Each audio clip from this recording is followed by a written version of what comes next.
Hello, everybody. Welcome to the Common Good Radio Show, brought to you by Homeless Veteran Transition Program Veteran Rescue Mission. I am Pastor John McLean, and as usual, we have an amazing show for you today, but this would not be the Common Good Radio Show if I did not give grace to a very loving Father that makes it so we're all blessed to be here, breathing in what they call oxygen, I believe it is. But I usually do that with the Lord's Prayer, and it goes a little something like this. Our Father, who art in heaven, hallowed be thy name. Thy kingdom come, thy will be done on earth as it is in heaven. Give us this day our daily bread, and forgive us our trespasses, as we forgive those who trespass against us. And lead us not into temptation, but deliver us from evil. For thine is the kingdom, the power, and the glory, forever and ever. Amen. Amen. Absolutely. And that awesome voice you hear there, that's Will Pena with Tucson Pack and Ship.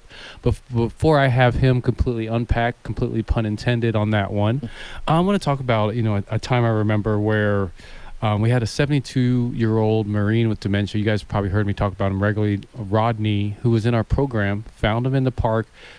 He didn't, have any documents, have his ID. We helped him get all those things. We helped him get connected with his Social Security. We helped him get connected with medical needs, all the way up to the point that I actually got him put in an assisted living place. By committee, over 2 years, we eventually got him an assisted living place. But thankfully for organizations like Comfort Care, I could have saved myself a lot of time, and now we do.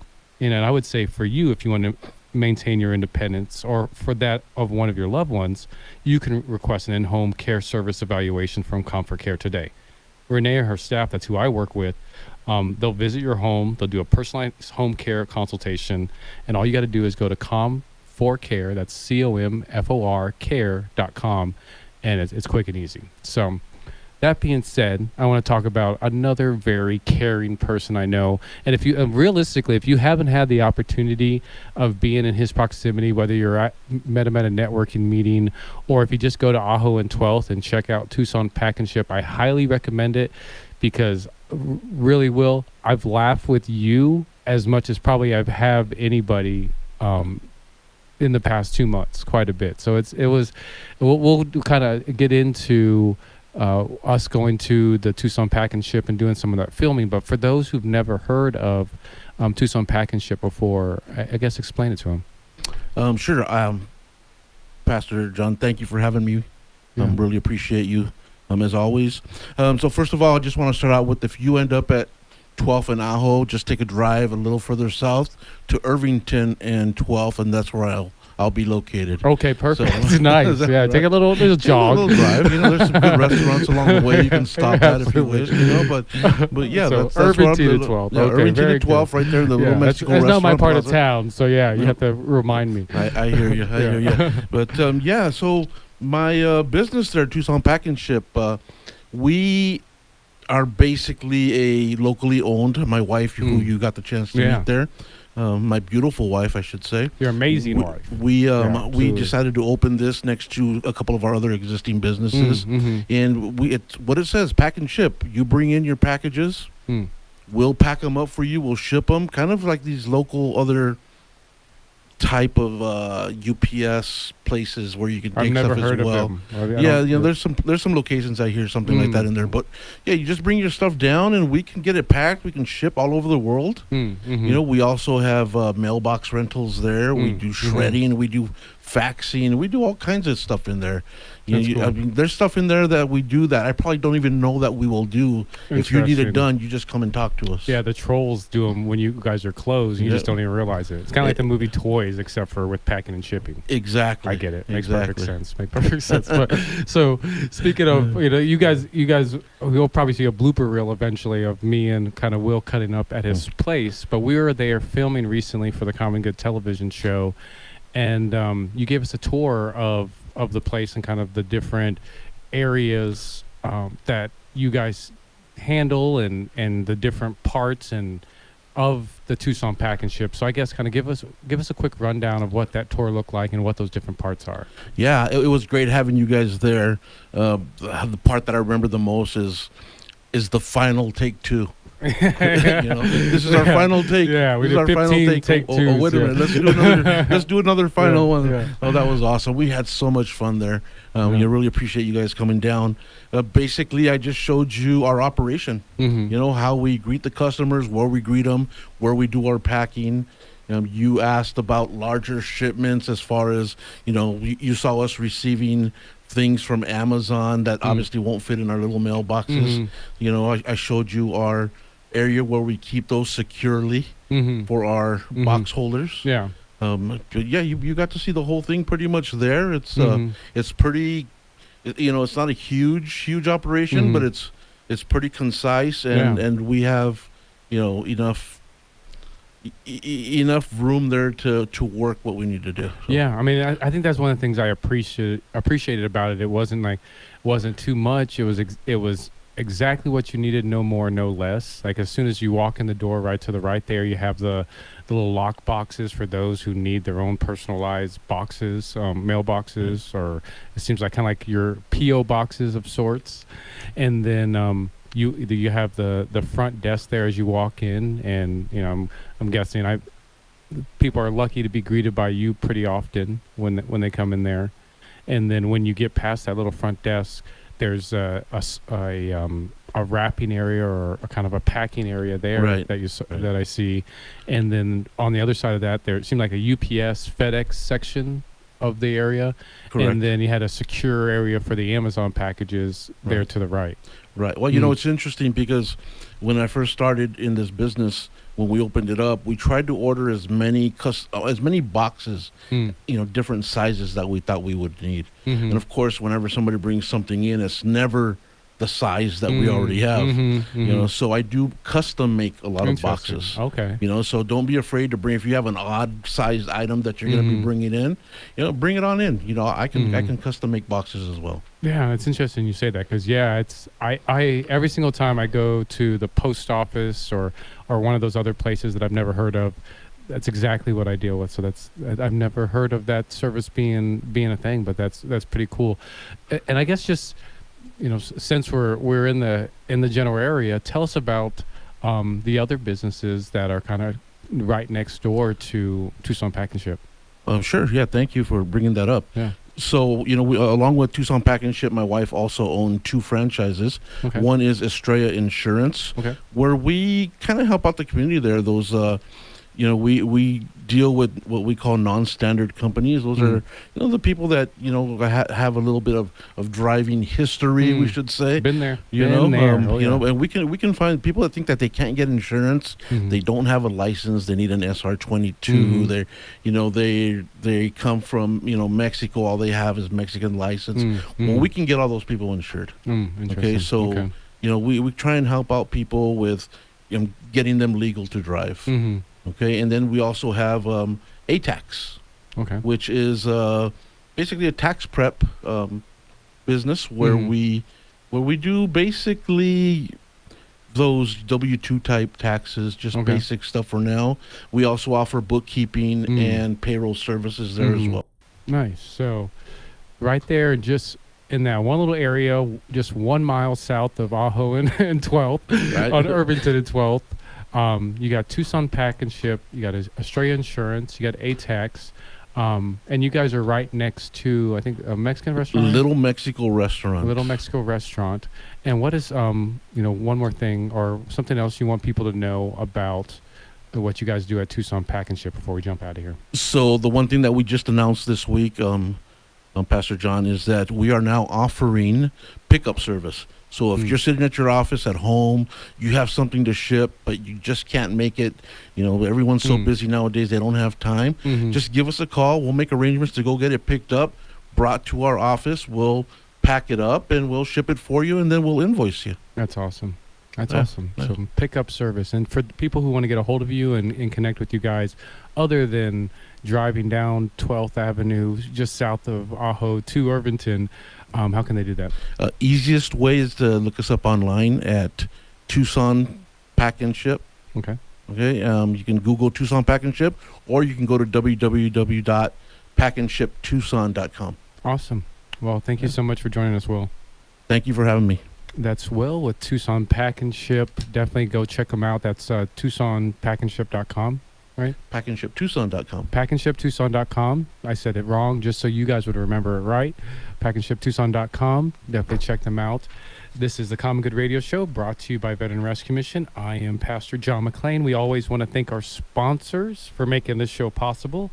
Proper Villains for Tucson, Center for Self-Care, We Care Tucson, 100 Plus Guys Who Give, Tucson Tamale Company, Desert Sunset Realty, White Stallion Ranch, Bukowski Law Firm, Tucson Tool Shop, Tucson Business Networking, Roofs Are Hot, The Guys Next Door Radio Show brought to you by Picture Rocks Cooling, Heating and Plumbing, Always Faithful Home Inspection, Levity Wellness, our favorite Tucson Pack and Ship, and Comfort Care. We'll have all that and more after the break. We're going to continue to thank our sponsors, but remember, life is short, but talk radio makes it so much longer. The Common Good Radio Show. The Common Good Radio Show. Brought to you by Veteran Rescue Mission. Highlighting the good in the community. Hosted by Pastor John McClain, Tucson's favorite family show. Hello, everybody. Welcome back to the Common Good Radio Show, brought to you by Homeless Veteran Transition Program Veteran Rescue Mission. I am Pastor John McClain, here to lead the way. I'm glad that you're here. Happy to be here with you, and hopefully I can share a little positivity with you. I certainly have a great guest to do that with. Her name is Nancy Jones. She's certainly inspired me in so many amazing ways, and if you haven't had at least a sit down and a consultation with Crossroads Coaching, I would highly suggest it, but don't take it from me. Why don't you go ahead and hear it from her? Thank you for being with us, Nancy. Oh, thank you. Thanks for all those nice things that you said. Every single word is true. Every single word is true, absolutely. But for those who are unfortunately have never heard of Crossroads Coaching and don't have the good grace of coming across it, explain to people, what is Crossroads Coaching? I am a neuro leadership coach, so Okay. I really focus a lot on your psychology and leadership skills. So my mentor is John Maxwell. I Okay. work directly with him, Nice. and that's for the leadership piece. And then I work with Tony Robbins' crew for the neuro and coding piece. Those are some good people to be working with for sure. Absolutely. Yes. That's super Yeah. cool. Yeah, and this morning we were both at a networking event at the Arizona Sands Club, where every time you give your presentation at the Arizona Sands Club, I really love how interested people are. Like, people really start to get on the edge of their seat. And among many things that you discuss this morning, and just regularly, because I've had the good fortune of working with you, was the biology of belief. And having worked with a lot of people that have studied under John Maxwell or Tony Robbins, or the plethora of amazing people that help us believe in ourselves. I definitely love the biology of belief, but won't you expound and kind of explain that a little bit better for our listeners? Oh, I'd love to. Yeah. I love brain science. Yeah, absolutely. So I was introduced to Bruce Lipton several years ago. He has several books. He's an epigeneticist. Okay. So what he has studied is how perception can change your DNA. His book, The Biology of Belief, really focuses on how you can change things, but you have to believe them. And I tell you that led me on a huge faith mission to look at my own faith and examine, do you truly believe? If you worry, do you truly believe? I understand there's, some anxiety issues and mental health issues too. But I'm looking more at believing in God's promises, believing in what He says I am, who He says I am, and all that kind of stuff. Now, Bruce is not a Christian, but he does give an example of Jesus in his book. And he talks about how Jesus did so many miracles. Not very many in Nazareth. Very few. Mm. Why would that be? Because in his own culture, in his own setting, he was seen as the kid around the block or whatever. Mm-hmm. They didn't have the same belief Mm. that the gal who touched his cloak had. Mm-hmm. I just found that fascinating to Yeah. think about that. It's really changing your DNA, changing your pattern for your kids. Mm-hmm. If you've had systemic family issues coming along for generations, Mm-hmm. being able to look at a situation and perceive it differently, positively, reframing it basically, is going to change your belief system. It's going to change the way you look at things.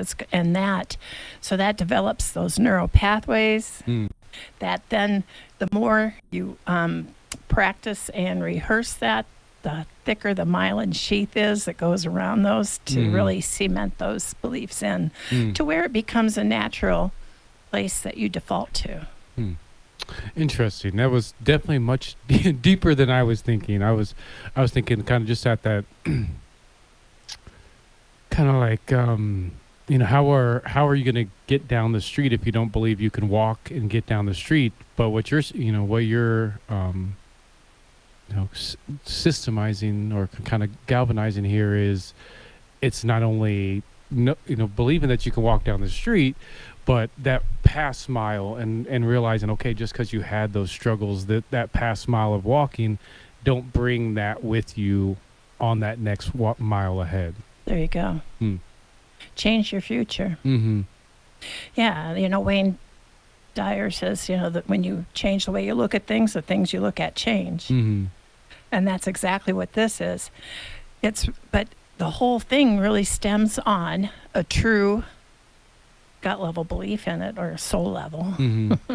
How do you suggest somebody gets to that place? How does somebody dredge through the minutia of whether it's inherited trauma or the trauma that they've had in their own childhood or that in adulthood to get to this new reconditioning and belief system of, I can do it? So through neuroencoding, I've learned a system of processes and strategies to use that will help people. I've used it for myself. I've gone from loser magnet to greatness guru is what I like to say, because my counselor called me a loser magnet. And it was true. Unfortunately, I didn't feel like I was worthy of anything more. And I'm not at that place today, but it's been a road.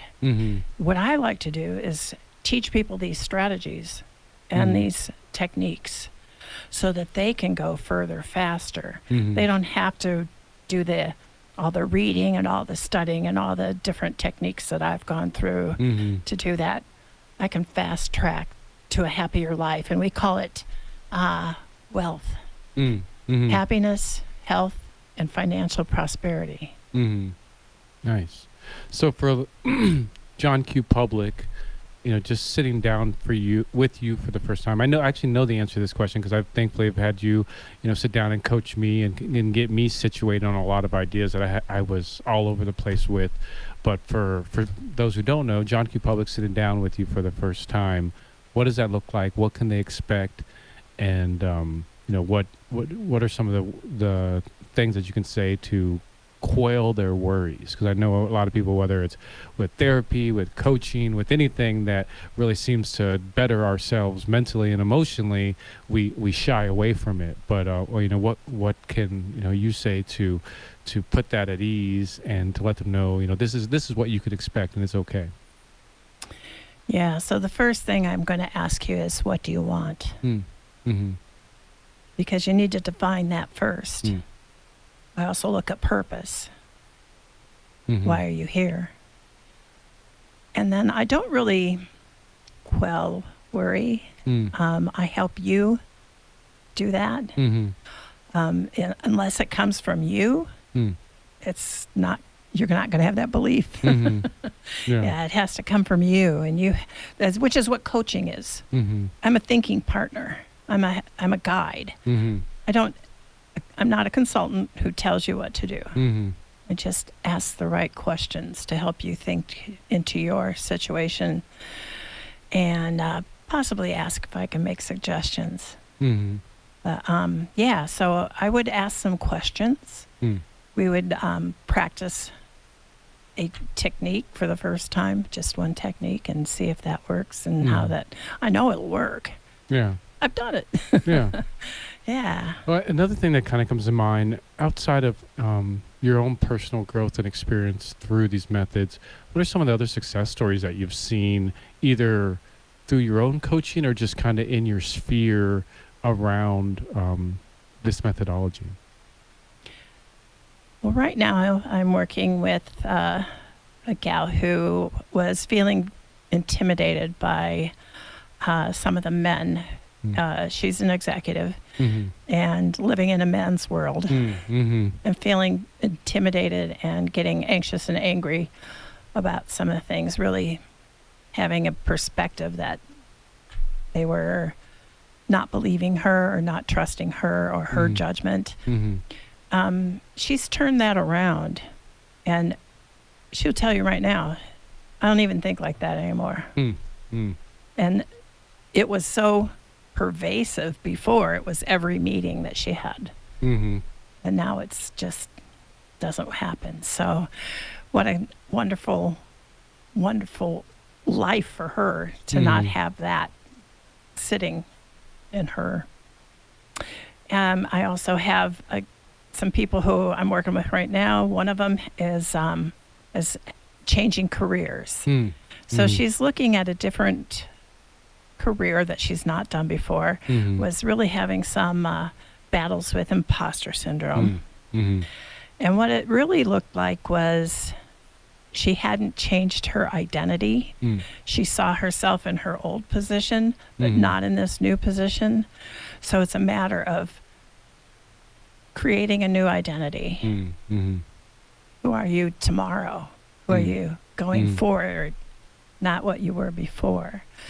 And when you can change, that you can really believe this is who I am, then the imposter syndrome, it doesn't have as much of a chance. Yeah, that makes perfect sense. Well, that's awesome. And for people who want to give you a call and connect with you, what does that process look like? They can call or text at 520-404-1174. Yes. Oh, correct. I just gave my personal number instead of my business. Okay, let's try the business There you one. go. Yeah. 520-704-7600. Okay. Either one works. Yeah. Whatever. And I guess they can find you on Facebook and the website and all that fun stuff. Facebook, crossroadscoaching11@gmail.com. Awesome. It's easy. Well, thank you so much, Nancy, for joining us. It's a pleasure to be with you. Well, it's Nancy Jones with Crossroads Coaching. I'm Pastor John McClain. This is the Common Good Radio Show brought to you by Homeless Veteran Transition Program Veteran Rescue Mission. We want to invite you to join us every Wednesday at the Arizona Sands Club for our Common Good Wednesday networking groups. It's an opportunity for our supporters of the Common Good to come and enjoy a complimentary breakfast, as well as to rub elbows and talk with some of the stakeholders in the community and discuss a variety of themes. If you go to commongoodmediagroup.com and get more details. We're going to go ahead and take a break, but remember, if you ever feel lost, just turn on the radios and let the voices guide you. The Common Good Radio Show. The Common Good Radio Show. Brought to you by Veteran Rescue Mission. Highlighting the good in the community. Hosted by Pastor John McClain, Tucson's favorite family show. Hello, everybody. Welcome back to the Common Good Radio Show, brought to you by Homeless Veteran Transition Program Veteran Rescue Mission. I am Pastor John McClain, here with my original guest co-host of the Common Good Radio Show, Andreas Ruiz. Yeah. And I guess you don't get a mic. I know. Yeah. Can he have a mic, Tom? Yeah, please, Thanks. Tom. Thank you, Tom. Thank you, Tom. Yeah, Gracias, Tomas. Tom never liked you. Yeah. Yeah. Dang, that hurt. I'm out of here. No, Tomas likes me. But you've actually not only did you help me, one, create the Common Good brand, and the Common Good radio show, but now you've evolved not only in your own work that, we started kind of out with when we started our shows, but you now have your own show, the Hispanic Alliance radio show. So we'll talk more about that, but let's take a couple tippy toe steps backwards to I Believe Myself, leadership, speaking, coaching. I said those probably the wrong. Coaching and speaking, yeah. And what that is, because I mean I regularly tell the story of that's written in your book, Morning Warrior Secrets, about at one time you did some really commendable work working at a foster home with foster kids, but you wanted more. You wanted something else in your life, and you took that leap. You took the risk, went into first tried to be a comedian, realized you sucked at that, and then but realized you did like public speaking, and you certainly enjoyed coaching and helping people grow, and you got into that, and that's where I Believe in Myself, coaching, leadership, and speaking and dancing and praising came into play, and but don't take my word for it. Let's hear it from you. Yeah, so the way that it started was when I was working with foster kids. I would give presentations to the kids, and it was just me giving them words of affirmation. And I remember this one particular time when they were saying some affirmations out loud, and I told them, we're going to do a little activity where you're going to say some affirmations and you're going to yell them. And they would say, I love myself. I believe in myself. I am great. And I said, louder, louder. And then they started yelling really loud. And there was like about 60, 70 kids in the room. And then all of a sudden the security guard came in and said, hey, ¿qué está pasando? Like, what's going on here? And he thought that they were getting into a fight, because sometimes they would get into fights. But this time they were just like excited. And then when I was doing the whole I Believe in Myself, I would also have two particular kids that were there that would tell me, hey, show me something in Spanish, in English that sounds cool. And I would say to them certain things, and I said, I believe in myself. And they said, what does that mean? And it says, yo creo en mí. And then he said, oh, I really like it. And then eventually those kids started to see me, and they would say, hey, teacher. They would call me teacher instead of teacher. But they'd say, hey, teacher, I believe in myself. And then I believe in myself. And then eventually another kid would say, I believe in myself. And then before you know it, like these 300 kids were saying, hey, I believe in myself. Hey, Andres, I believe. Even staff was saying it. And I said, that's a pretty cool name. And then that's when I went to go get my my company name, I Believe in Myself. It started as I Believe in Myself, and then now it's I Believe in Myself, leadership, coaching, and speaking. So that's how it kind of just started. Yeah. The idea. Yeah, and I mean, in a sense, you created I Believe in Myself. It's just bloomed so much. I mean, not only the different projects that you do, but you've created, your own methodology, many different programs, several books. And usually when you come on the show, you talk about, one of those different programs or an upcoming project you have going. But what's the program today that you want to discuss? Yeah, so the program that I'm going to be discussing is called the 3-month year. And the 3-month year is pretty much a group coaching program where I will be helping those people who want to take their life to the next level in the next 3 months. And this group coaching program will be there's going to be like-minded people in there where we're going to support one another, and we're also going to be creating a vision of what they want to create in the next 3 months. And when we stay laser focused on those things that will help us take our business to the next level, you can get more accomplished in those 3 months than you would in 1 year of distracted work. So that's what we're going to be doing. And then once we have that vision, that clear vision, because that's what a lot of people lack, is clarity. And when you lack clarity, you don't know where you're going. You're like that boat without a map, and you'll end up anywhere. But once we have that clear map of where you're going, then that's when we start to create a strategy. And then once we have the strategy, now it's time to take action. And then along the way, there will be, little bumps here and there where you will come across limiting beliefs, whether it's the fear of failure, fear of success and not being able to handle it, or not feeling good enough, and maybe the fear of what will people think or say about me, or what if it doesn't work. We're going to work through those fears and make sure that those fears don't stop you in your tracks so that you can continue to move forward. And those are weekly calls that we'll have on Zoom to make sure that you're staying on top of things. And I'll stay on top of you just to make sure that you are moving forward. So that's the program that I'm creating, and I'm opening up for 10 slots right now. Yeah, it's interesting. It's cool. It's cool. That program is really awesome because, I mean, just the premise, I think a lot of people may think that it's not an actual thing to be able to accelerate just based off of setting goals and having people there to hold you accountable to meet those goals. Mm-hmm. But I can certainly attest from my personal experience and my personal successes through your help, through those simple kind of methods. Mm-hmm. You know, the radio show, the TV show, the documentary, the book, the litany of kind of awesome blessings that God's put in my life, they wouldn't exist if it wasn't for you helping coach me through those methods. Because I know, thanks, man. For me, every year, my wife and I kind of sit down and do like a 5-year plan off of your encouragement. Granted, my wife's super organized as well, and usually we get done with that 5-year plan every year. Mm-hmm. That's the power of just setting those goals, because we feel like, oh, it's going to take us 5 years, but in reality, if you really set up a good game plan, you'll get those done sooner than you think. Like, for example, I've written 11 books now, and it's been since 2021, I think. Yeah, 2021. So it's been like 3 years, and I thought I would have written like 11 books in, I don't know, 10 years or something like that. And honestly, like I'm on track to, I want to write at least 30 books. I'll probably write more. And it's nothing for me to, brag about or anything. It's just that this is a personal accomplishment that I want to have, so that I can leave some information behind for people to read and say, okay, cool, this guy is helping me even though he's gone. Or I have my friend Enrique Feldman, who left some books behind, and they're still there. His legacy's still there. Videos that I've created are still gonna live on, and that's what I'm trying to do, just to leave that legacy for the next generation.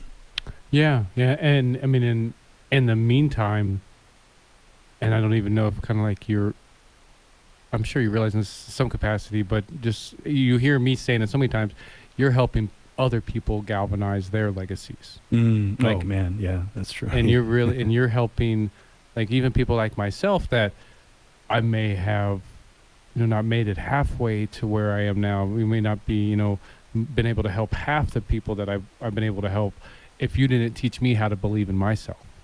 If you didn't encourage me, you didn't kind of be there to support me when at a time nobody else, really no one else was. I mean, and you've been one of my best friends for, almost what feels like a decade now. Yeah, man. So you've seen, you've seen me go through a lot of hard times where you were one of my only buds around to be like, no, you got this, don't worry. That's crazy, huh? Just to think about that, how you said it's so simple, but yet so powerful. And I'm a big believer in simplicity, because the more simple that we make things, the easier that it is for people to take action and to move forward. So for me, that's why I always try to make things for my clients or just people in general, just to make it as simple as possible, because there's a lot of power to simplicity. And that's what that program is. It's just right to the point. I even had somebody give me a testimonial this past week about that presentation I gave at the Sands Club. He said, very informational, right to the point, and very inspiring. Just right to the point. That's what it was. Yeah.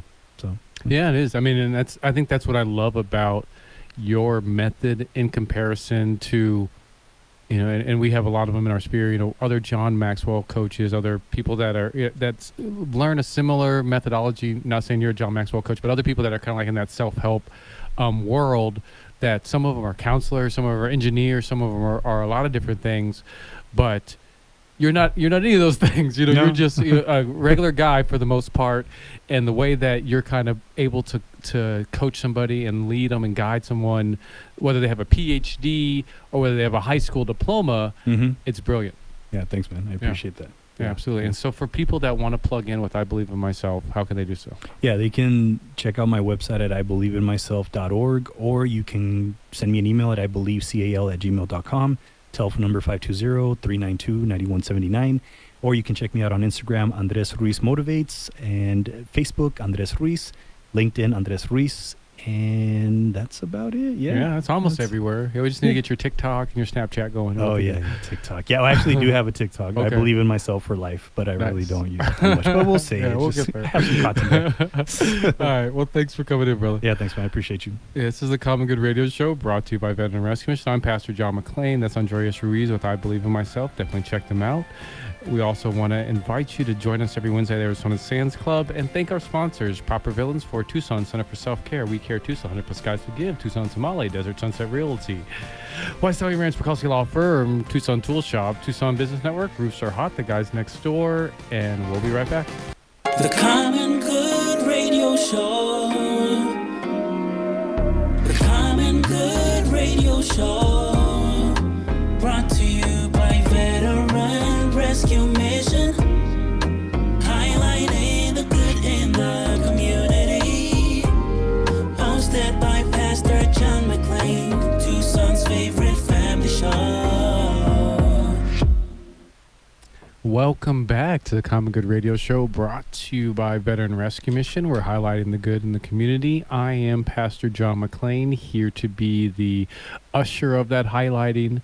And we have another amazing organization here in studio with us today. I have a new buddy, probably one of the thousands of people that I've met at the Arizona Sands Club. His name is Mark Sutton, and he is the owner and founder of Southtown Tintin. I haven't been able to speak today, Mark, so you're going to have to, if I just don't make any sense, you have to fill in for me, okay?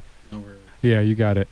And we're going to have you talk probably within like an inch of that microphone. So just like get real comfortable with it, like it's a close friend from high school that you miss. Gotcha. 10-4. So for those who have never heard of Southtown Tinting before, fill them in.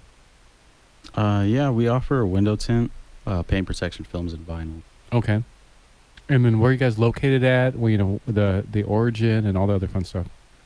We're located at 1029 East 19th Street here in Tucson. Okay. We also offer mobile services. Okay. Nice.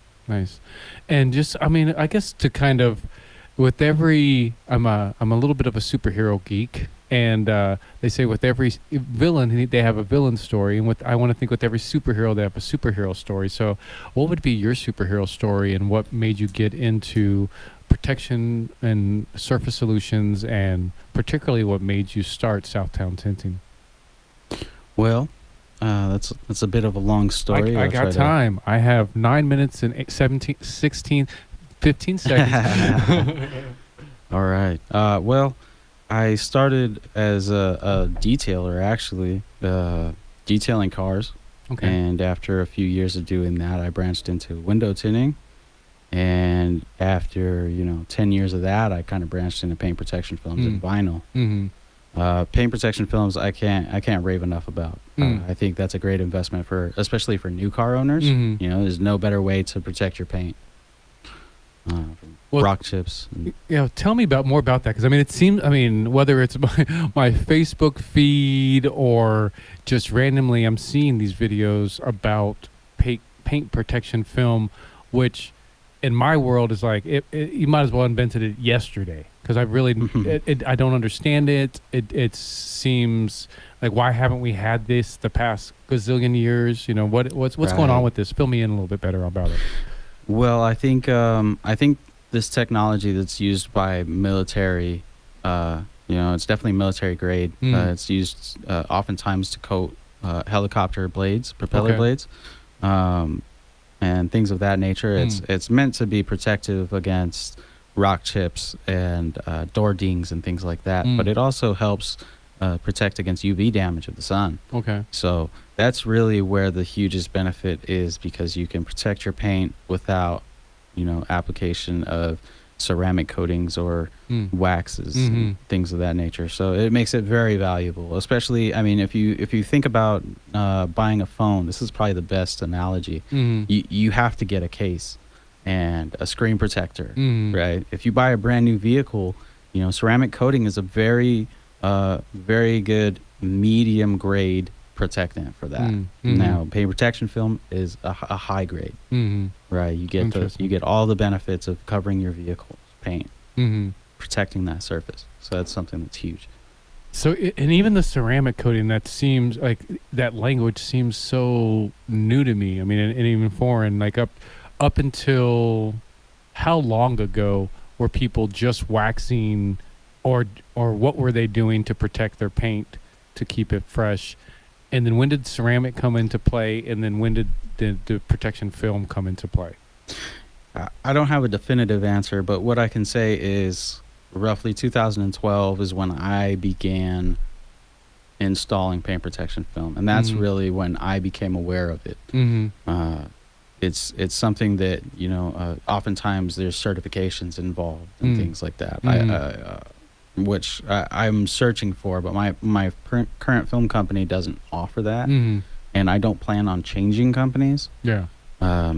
So tell me the difference between the ceramic coating and the paint protection coating, because I'm still trying to wrap my head around, even especially in what I've seen in this paint protection coating, how that even stops rock chips in the first place. But maybe with a better explanation of the difference between the two, I'll start understand the technology a little bit better. Ceramic coating is a topical product just for the outside of your. It's transparent. It's not something that you feel, or it doesn't do a huge justice for protecting against rock chips. It's mostly the sun, oxidation, things of that nature. Like a wax would be equal to. Okay. As far as so what it's like it a offers. wax that lasts longer. Yes, correct. Okay. You can get 5-year, 7-year, 10-year options in that product line. Now, paint protection film will last 7 to 10 years. You know, without any coverage of anything. And like, what is the material made out of that? Is it like Kevlar? Like, what is it that actually prevents it from, like, it seems like it's bulletproof or something. I don't know. What is it? It's a TPU material. So it's a plastic. It's a rubbery compound as opposed to vinyl, which makes is made of PVC. Right. So you think of PVC, you think of pipes and things like that. Yeah. And yeah, that's what that's made of. Where paint protection film, it goes a little further, and it's thicker and it has more absorption for. Yeah, imagine that rubber impact. absorbs the impact absolutely, or even bounces off the impact because it's rubber, glue, whatever you say, bounces off of me and sticks on you. yeah. That about sums it up. Yeah. You should put that on your bottom. So we're kind of, you know, and we'll get back to it because I like the paint protection film, but let's talk about some of these other services that you guys provide at site and on mobilely. Yeah, so we offer ceramic window tint, standard window tint, and really it depends on what you're looking for when you're looking at tint packages. We offer packages for every need when it comes to protection of your vehicle's interior, or if the primary concern is the temperature in the vehicle. You know, we offer films that offer 65% to 71% total solar energy rejection, which means all that heat staying outside. You know, that's the really good part about window tint. But also it offers safety and privacy as well. So I think window tint's very important, especially here in the desert. And when let's just say someone just bought a new car and has no tinting on it, and they come to you, is there a recommendation that you give, kind of like a base recommendation? I would at least get this, or is it just kind of is it absolutely situational based off of their needs? It is situational to an extent. I mean, I would definitely recommend the ceramic packages to anybody who's going to be keeping a vehicle for a long time. And predominantly, I have an entry-level ceramic package that offers 65% total solar energy rejection. And that's I think price-wise, that's the entry level as far as if you're going to keep a vehicle for a long time, and that's something that is a concern to you, is protecting the vehicle's interior, protecting your skin, things like that. It's definitely that's an affordable package, I feel. And I want to throw you another kind of change up here, and we're going to hop in our time machine, and we're going to go back to you when you first got into kind of these type of materials and these type of solutions. And what was it that intrigued you, that really caught your attention about it? Because it seems like whatever it was, you dove in head first, and you've certainly mastered it and kind of learned what best serves people. What was it about this that really caught your attention? I would say primarily the added bonus of keeping your paint safe. You know, I do a lot of highway driving. It's important for me to protect the front of my vehicle and protect it from chips, which often lead to peeling of paint, cracking, and things like that will lead to paint failure. So protecting an investment of a new vehicle especially is very important to use something of that nature. Nice. Well, cool. So for those who want to take advantage of the unique services you guys provide, how can they do that? You can find me on Facebook at Southtown Tint Wraps and PPF. You can also find me on Instagram at southtown.llc. And my website is southtownllc.com. Awesome. Well, that's Mark Sutton with Southtown Tinting. Thank you so much, Mark, for joining us. And yeah, you'll get to hear more from him in the future. But we definitely want to encourage you to go to veteranrescuemission.org, not only to hear more about the amazing show here and the amazing shows that are part of the Common Good Media Group, but the work we're doing to locate unhoused veterans, get them back to our shelter, get them healthy, get them connected with jobs, get them a voucher, get them connected with housing, and continue to help them be an integral member of community once again. As I said, go to veteranrescuemission.org to get more information and help out in any way possible. There's a donate button right there on the homepage. Don't be afraid to use it. We'll be back right after the break. The Common Good Radio Show. The Common Good Radio Show. Brought to you by Veteran Rescue Mission. Highlighting the good in the community. Hosted by Pastor John McClain, Tucson's favorite family show. Hello, everybody. Welcome back to the Common Good Radio Show, brought to you by Veteran Rescue Mission. I am Pastor John McClain, and we, as I promised you, we have another amazing guest for you. We have nothing but amazing guests for you all show long. We have a new person on the show, and you're all gonna cheer and laugh and be happy and be friendly to her because she's a little nervous, but we're gonna work those nerves into excitement. You ready, Marlo? I'm ready. Yeah, this is as we know her out in the streets in the networking world, Mortgage Marlo, but as her mother knows her, Marlo McCartney. Yeah, and she's with Guild Mortgage, and she before we got started, she shared some of her awesome story with me. But before we kind of break into that part, explain to our listeners who've never heard of Guild Mortgage before, what is Guild Mortgage? So Guild Mortgage is a residential mortgage company. We've been around for over 60 years. We help people get into homes, whether you're a first-time home buyer, buying a second home, investment property, reverse mortgages. We kind of do everything when it comes to homes and getting into your first home or repeat. And for you, and again, I preluded you. You're telling me the story before we started the show, but what made you get into the business? So that was just a complete accident. I some of the best things seem to happen that way, huh? Yeah, for sure. I like I said, I didn't have any experience in mortgages. I had a mortgage, and that was about all I knew about mortgages. But I was helping my sister, who has a severely autistic son, and I got certified to do ABA, which is therapy for kids with autism, to kind of help them learn their everyday necessities and just basically how to do things that typical children just learn. So I got certified to do that because it was my nephew and I had that passion and I wanted to help. And so I started doing that with my sister and getting other children also to go along with helping them during the day at their schools and things like that. And then I unfortunately had a kind of crazy divorce, and which they all seem to be a little crazy, huh? Well, I guess it was more unexpected, like an unexpected divorce, and I was kind of thrown into being a stay-at-home mom, which I loved. I thought it was the best job in the world.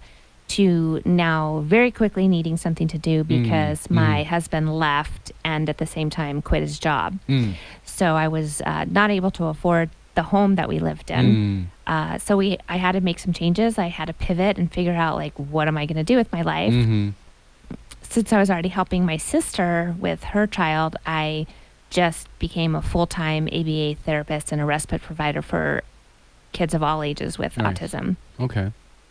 So I started doing that, and for a while, my nephew turned 18, so I was doing it for at least 8 to 10 years with him, being at my home most of the day, and then I had my kids at night, had sole custody, and it was just, full time. No days off, no days off, no weekends off, not every other weekend, just full time mom. And then during the day, having 2, 3, 4 other people's kids, and it got really hard on just being exhausted and not just needing some Marlowe time, and I just never had that.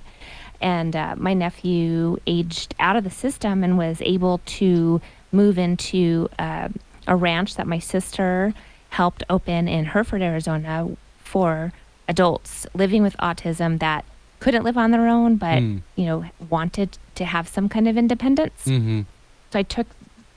So he went there.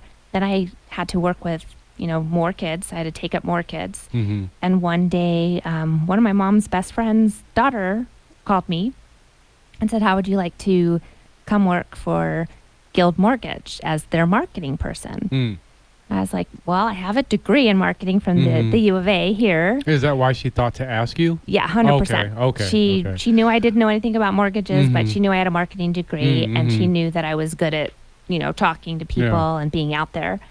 But I was really hesitant to do it because my whole life had been helping people, and helping what I was doing was such a meaningful job that in my head doing mortgages was really not important. And I had a really hard time imagining myself being just a mortgage person because it didn't seem like it meant anything. And when I interviewed with my first boss that hired me, one of the things I told him was that I wouldn't take the job unless I could still continue to help people. And so he said, "You are helping people every day. You're helping people fulfill the biggest dreams of their life by getting into a home." And I also was very active in the Autism Society community and with everybody, and I always sponsored the autism walk that was really big before COVID. And he promised me that every year that I worked there, he would make sure that I was still front and center and was able to sponsor that event. That's cool. And that's kind of what made me say okay to the job. That, and along with, I knew that in every capacity that something that I did, I would make it my own thing so that I could still help people. And so I've just kind of made it my mission to do that.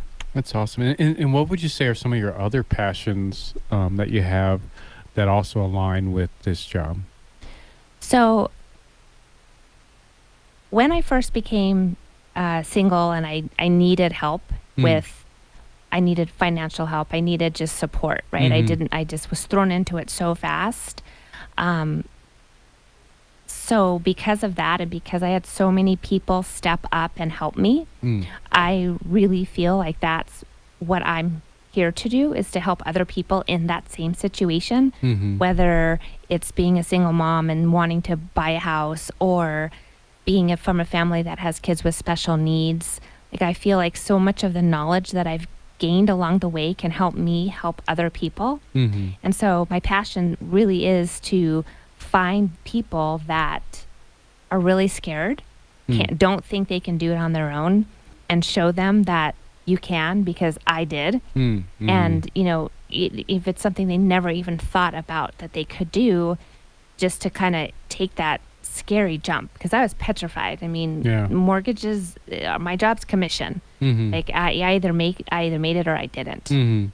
And now my passion is just to continue to be as successful as I need to be. I am not that person that wants to be like the top producer in the U.S. I just want to take care of my family. My goal right now is to help my kids. My son's just buying his first house. My daughter's will be getting married soon. You know, I want to help her with that because my parents did that for me. I had the most beautiful wedding, which I wouldn't take away, even though it ended badly. I loved it. It's one of my best memories of my life. Yeah. And I want to be able to give that to my daughter as well. Nice. And it definitely sounds like there's a lot of motivation within that. Do you have other things that motivate you, not only outside of the industry, but within the industry?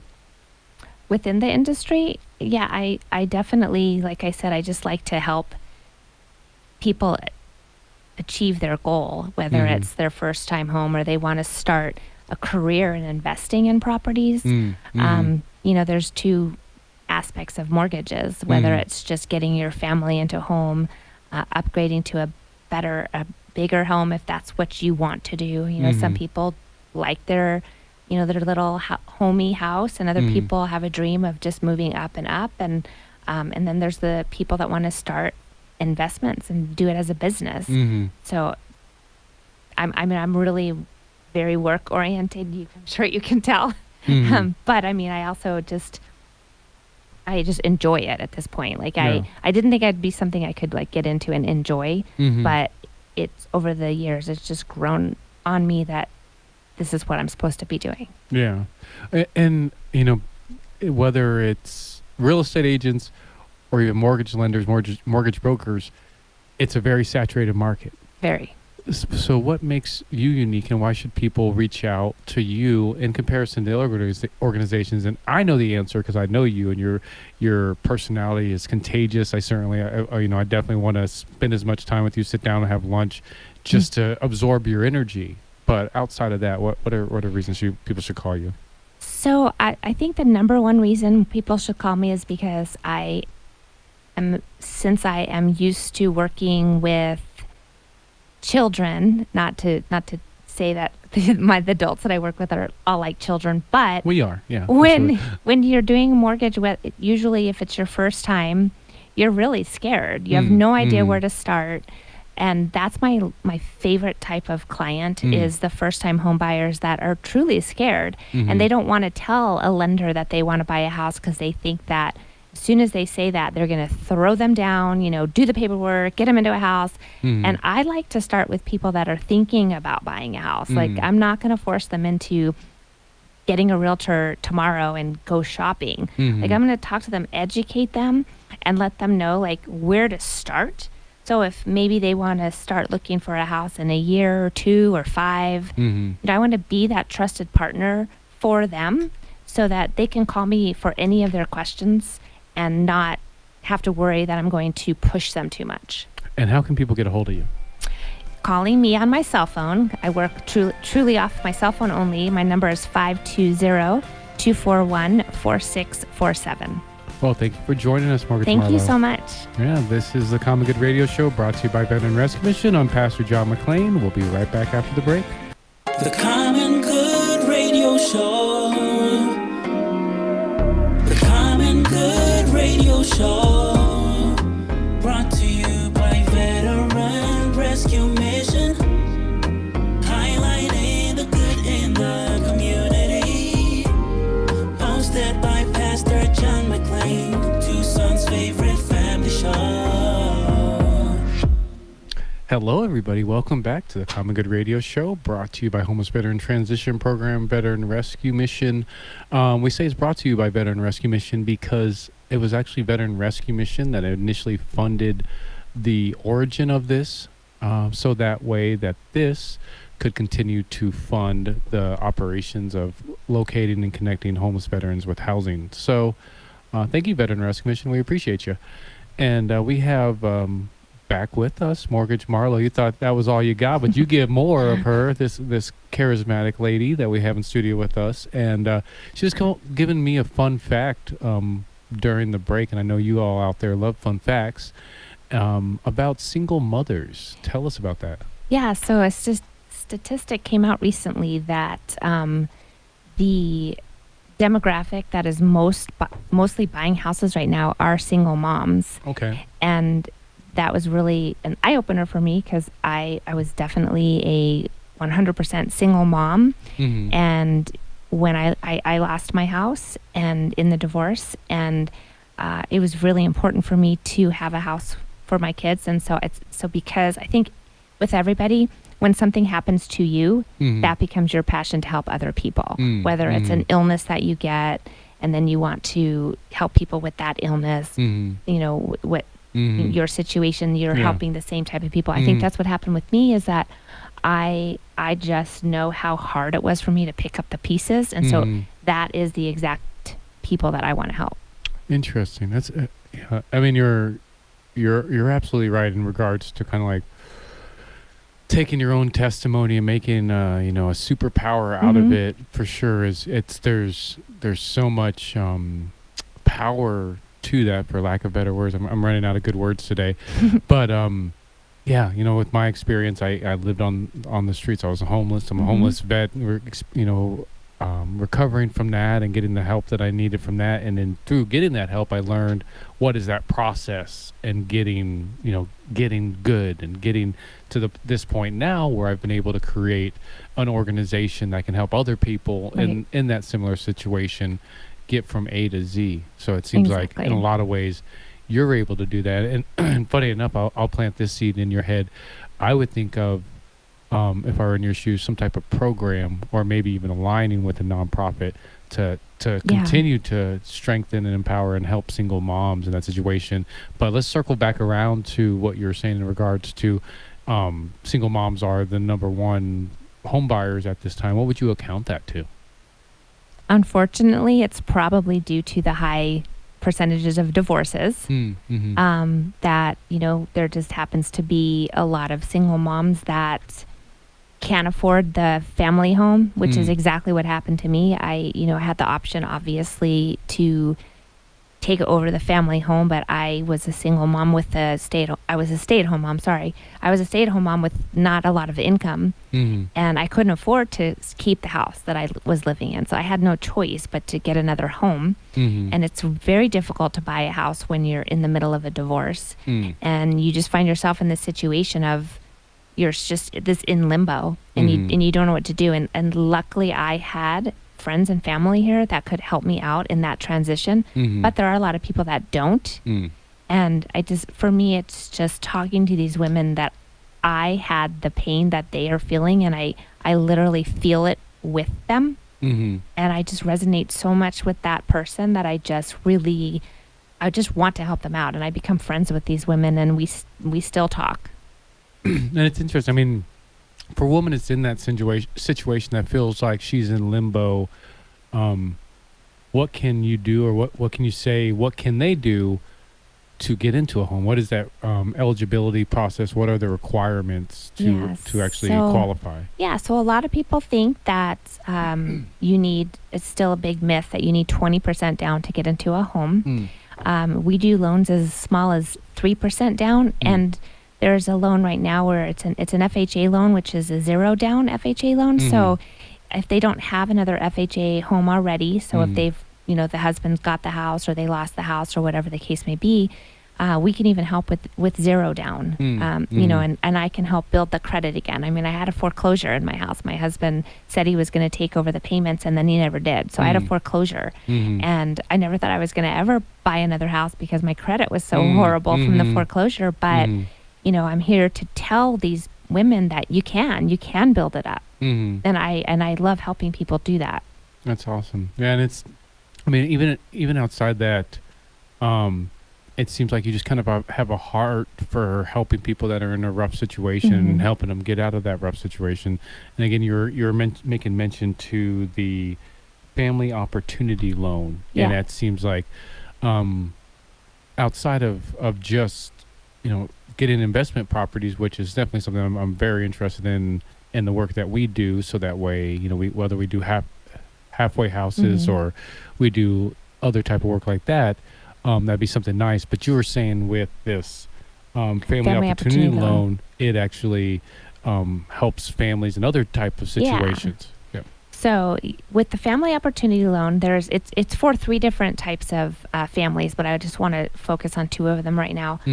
One of them is if you have an adult child with special needs that you may want close to you, because I know a lot of the adults with autism, they Mhm. they leave their houses and they wander, and it's you want to be close to them. Mhm. Normally, if you were to buy another home in the same city, it would be an investment property, which means you'd have to bring in between 20 and 25, sometimes 30%.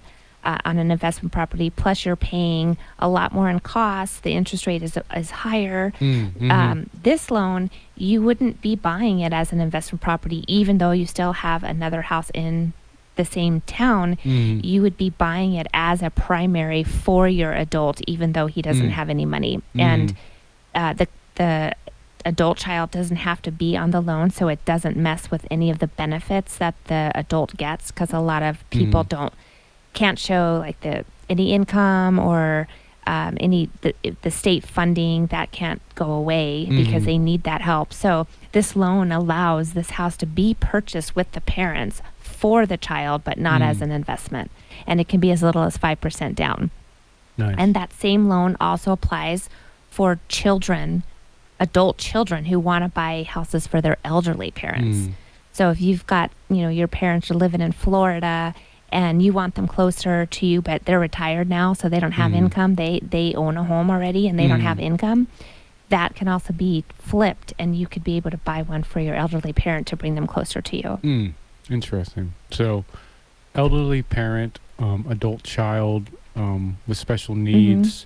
What other The qualifications? third one was a college-bound child. So Okay. if you have a child living in Arizona and you're out of state, but you want to buy the home for your child so that you have a place to stay when they're here. It's got a little bit different rules, but for the most part, it's the same kind of concept, as it's not Interesting. considered an investment property. You have taught me so much today as well, and there's so much more. There's I so wanna much learn. more. Yeah. Well, probably the next or last thing. We probably have about 3 minutes, so we have to jump out of here. But for those who want to get an investment property the traditional way, like I was saying, we as an organization, Veteran Rescue Mission, we would love to get a duplex or love to get some type of transitional housing, more traditional than our tiny house village. What does that look like, and what are the what can we expect we need to get together to make that possible? So I would say there's two types, and you say traditional. So there is just the traditional investment property where you can put anywhere from programs that are, there may be some programs left that still do 15, but for the most part, you're going to need to put down 20, 25, or 30%. Okay. With those, you have to qualify with your home, with the payment of the new home. You have to have reserves, and like I said, it's more of an expensive loan. They say in the investment world that you have to pay to play. Also, because there's such a housing shortage, it's more expensive to do investments, because I feel like they want to save some of that for first-time home buyers. But real quick, there is another type of loan that's called a DSCR loan, which stands for Debt Service Cover Ratio. Okay. Basically, what that means is if you're not planning on living in the home yourself, as long as you put enough down that the mortgage payment is covered by the rent, we don't need any of your income. So all it is 100% whether the rent that you're going to get is going to cover that mortgage, you can qualify for that loan. And that's a really easy, interesting loan to do. Yeah, I almost feel like that's a whole new show, just diving into kind of the intricacies of that, because that's very interesting how they would factor that and just how that works. Man, you're gonna get me lost. I got into thought of that, but for those again who want to kind of connect with you and utilize your services, what does that look like? So I like to have conversations with everybody, and I could easily just send you to my website, but I would prefer not to do that because I'm a people person and I want to give you the personal service that everybody deserves.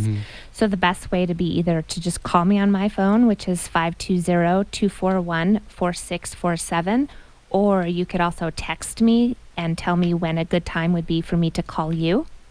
So that we could set up an appointment to either meet in person, we could do a Zoom call, or we could just talk over the phone if that's the easiest way for you to start the process. And we got about probably another 45 seconds so we're out of here. But for the question that we always hear regularly at the networking meetings is, What does an ideal client look like for you? So an ideal client, someone for me is someone starting out, whether they're single, not single, whatever, but they just don't know where to start. Like, I just really like being able to say, okay, I got you. This is where we're going to start. We're going to start with an application. When I get the application, I'm going to call you, and just step by step by step, so it's not so intimidating. That's who I like to work with.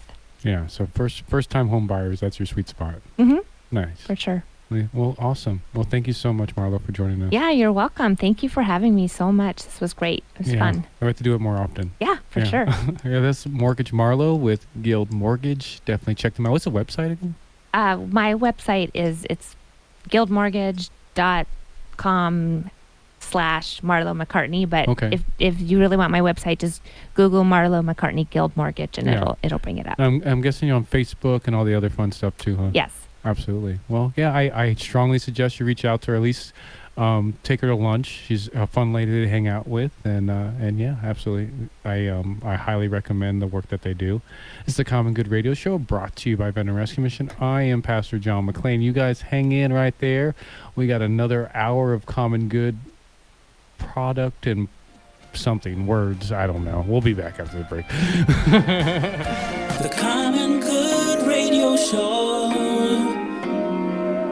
The Common Good Radio Show. Brought to you by Veteran Rescue Mission. Highlighting the good in the community. Hosted by Pastor John McLean, Tucson's favorite family show.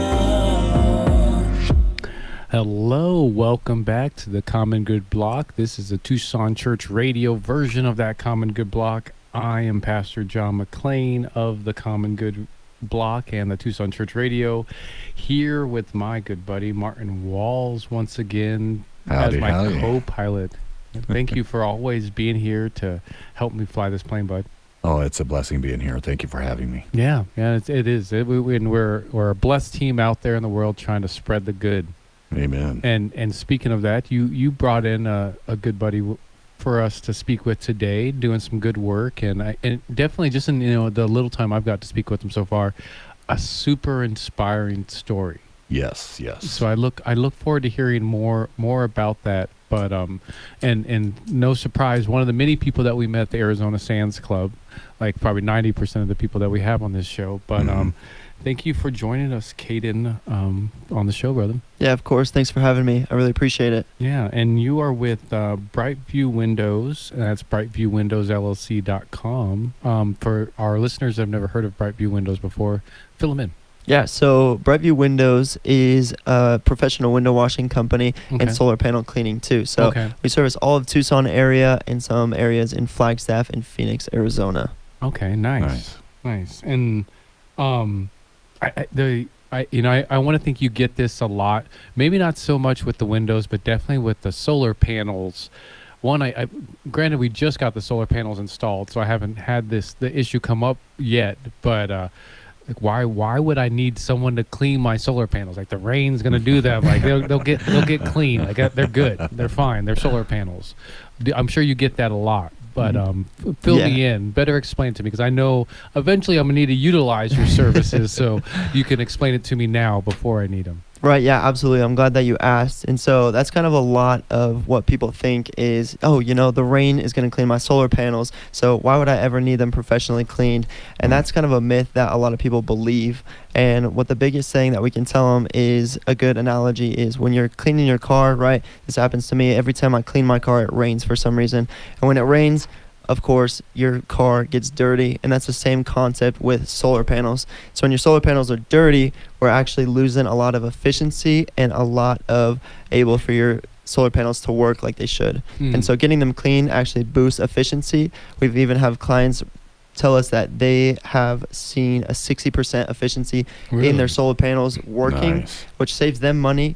And so, we'll charge $3 to $4 a pane, and they make that back 3 times or 4 times as much when that electricity bill comes in. And they say, wow, we never thought that clean solar panels could do such an amazing job. So when you clean the windows versus cleaning the solar panels, are we talking about a different chemical, different procedure, or is it the same procedure? So same procedure. What we use is deionized water. And Okay. so the ionization in the water is what captures that dust in rain. And so what we use is, we're a no ladder company except to get on the roof. And what we use is a deionized system that makes sure that it repels all dust from the windows and solar panels up to 6 months. Wow. And so that's really what separates that. Mm-hmm. Well, that's nice. What makes you unique in the profession that you do that separates you from your competition? Yeah, so absolutely. The first one is scheduling. When you call us or text us on our website, like you said, brightviewwindowsllc.com, is we're scheduling you that same day or that next day. So stop waiting a week or a month to get scheduled in. Get scheduled that day when you look at your windows and notice they're dirty. Nice. And so, like, two is we also, like I said, use that deionized system, which we're one of the only ones in Tucson, Arizona to use this.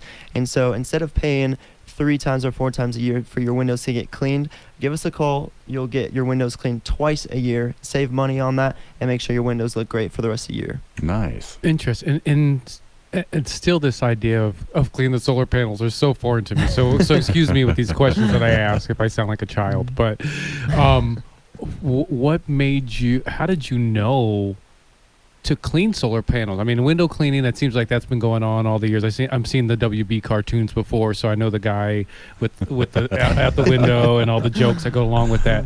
Oh, yeah. But how did the idea to do solar panels come into mind? And then, what was that process in getting into that and learning about that and mastering that like? Yeah, so really alike with cleaning windows, solar panels are super fragile, exactly like windows. And so taking care of what we're washing has always been a top priority. Mm-hmm. And it really started when we grew this window business and said, how else can we help these homeowners either save money or better the value of their home or their curb appeal to other people either walking by their house or just someone looking at online. Maybe they're selling their house, which we get a lot of customers for.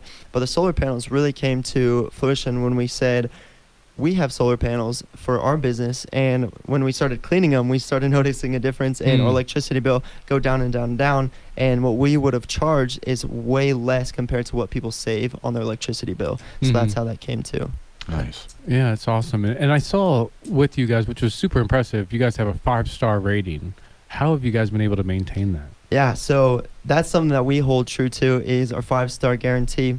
And so what we do to make that happen is we're not scheduling millions of people to get done and out. What our goal is and our business model is strictly to make sure that we have a long-lasting relationship with each person that we do business with. And how we do that is making conversation with them, understanding where they're coming from, what they need from the job, and what needs to be done through that job. And when that job does, what we guarantee is we do not get paid as a company until you are 100% satisfied. And so if you say, hey, this window needs to be hit again, free of charge that same day, we do it. And then as soon as you're 100% satisfied, that's when we get paid. And what we do is a follow-up also. And so for the next day, we'll give you a call and say, hey, how are the windows looking? And when you give us the okay, we'll say, all right, sounds good. We can't wait to do business with you again this year. We'll set you up for the next date. And if you say, hey, there's one window that you might need to get one more time, free of charge, we come out that next day, get it done. But that's never happened. We make sure that happens right the first time. Nice. And a question that comes to mind now is like, I think traditionally it's very common that, the big buildings, people think that, okay, we have, those are where the window cleaners are. And that's, it's obvious that the service is needed there, but you guys don't just do commercial, you guys handle other stuff as well. Speak to that and why not just commercial business owners should consider window cleaning. Yeah, absolutely. And one of the biggest things that people realize is the brightness of the house when you get clean in your residential houses. And like you said, we don't just do commercial industry, we do residential. And residential to us is one of our favorite things to do, especially when we can make a relationship with the homeowner, hear about their story, and really understand how their life has been and learn a lot from that, really, in all honesty. And two is we take a lot of the relationships that we have definitely make sure that it's worth having the conversation and having the relationship with them. Mm. And we've helped many homeowners with different financial issues, with certain payment plans and certain like that. And so, like you said, is residential is what we're trying to target the most because we love making the relationship with those people. That's nice. That's cool. And it's I know we have a cleaner. I have cleaners come by like once a month, once every couple of months in our house. Is having you guys come by once a month, once every couple of months, is the pricing pretty decent? Is pretty reasonable? Is it affordable for most homeowners? Yeah, absolutely. It's affordable to every single homeowner. And we're not just saying that. We have many accounts, especially on our ratings too, that they say we would expect such a professional team and a professional environment to cost much more than it actually is. We come from a stage where, look, we're growing this company to help and service others, and you're not just another client, your relationship to us. And so if we can help you in any way with pricing, price match or anything like that, price beating, we'll do that just to ensure that we have a good relationship with you when we start the job and when we finish the job. Nice. Awesome. Okay. Well, one more time for people who want to get a hold of you or connect or utilize your services, how can they get a hold of you? Yeah, so give me a call at 928-699-2934 or send me an email at brightviewwindowsllc@gmail.com. And what's one thing you want our listeners to know? We got about 30 seconds, so we jump out of here. And well, the one thing that I want you to know is for us, we love helping you, and that's what we're here to do. If we can help you in any single way, whether that's cleaning, even shower doors we've done for people, set that in for free just because some people can't help, right? And a lot of the times we get a lot of customers of elderly age or someone with maybe a disability that we help, and we take that in consideration with the relationships that we build. Awesome. Well, thank you so much for joining us, Caden. Thank you. Thank you. And it's Caden with BrightViewsWindowsLLC.com. Definitely check them out. I'm going to have them come do our solar panels here soon in our windows for You sure. just got 'em in. Yeah, you've seen my house. I got a whole bunch of windows I can have them do. Yeah, So, definitely check them out. This is the Common Good Radio Show brought to you by Veteran Rescue Mission. This is the Tucson Church Radio segment. I'm Pastor John McClain here with my buddy Martin Walls. Howdy. Definitely check out him on the Facebook, the TikTok, and the Instagram. He's one of the greatest artists that I know.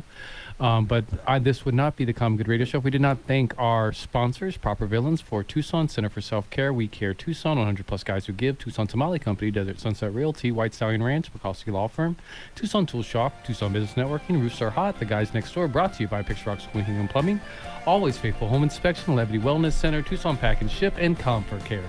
All that and more after the break. And remember, at the end of every day, it's night. The Common Good Radio Show. The Common Good Radio Show. Brought to you by Veteran Rescue Mission. Highlighting the good in the community. Hosted by Pastor John McClain, Tucson's favorite family show.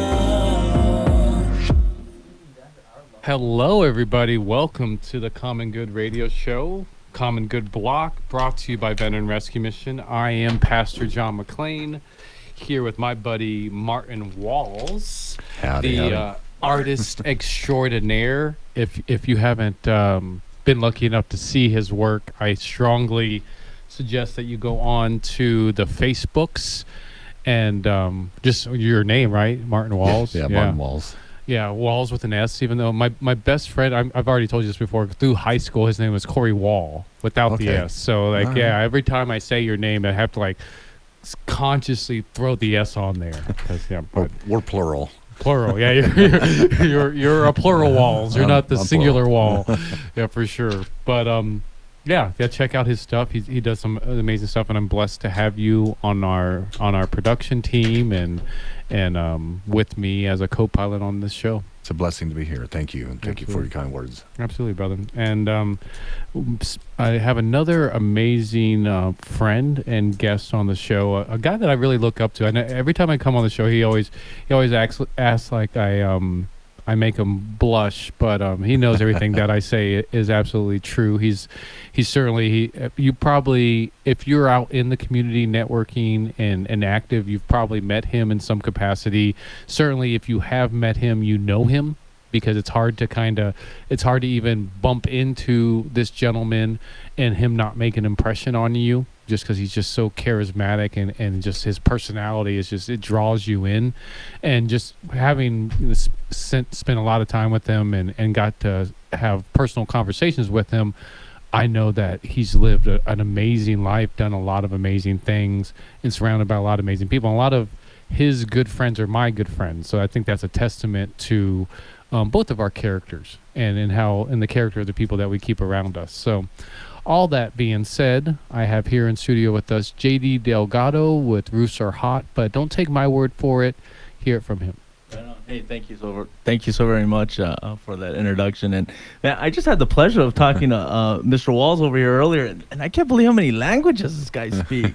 Really? I don't know. Tell me, what's going on? Oh my gosh. Well, Nina jifunza Kiswahili, sprechen auf Deutsch, and I speak a little bit of Spanish too. Interesting. Yeah, I was like, okay. Whoa.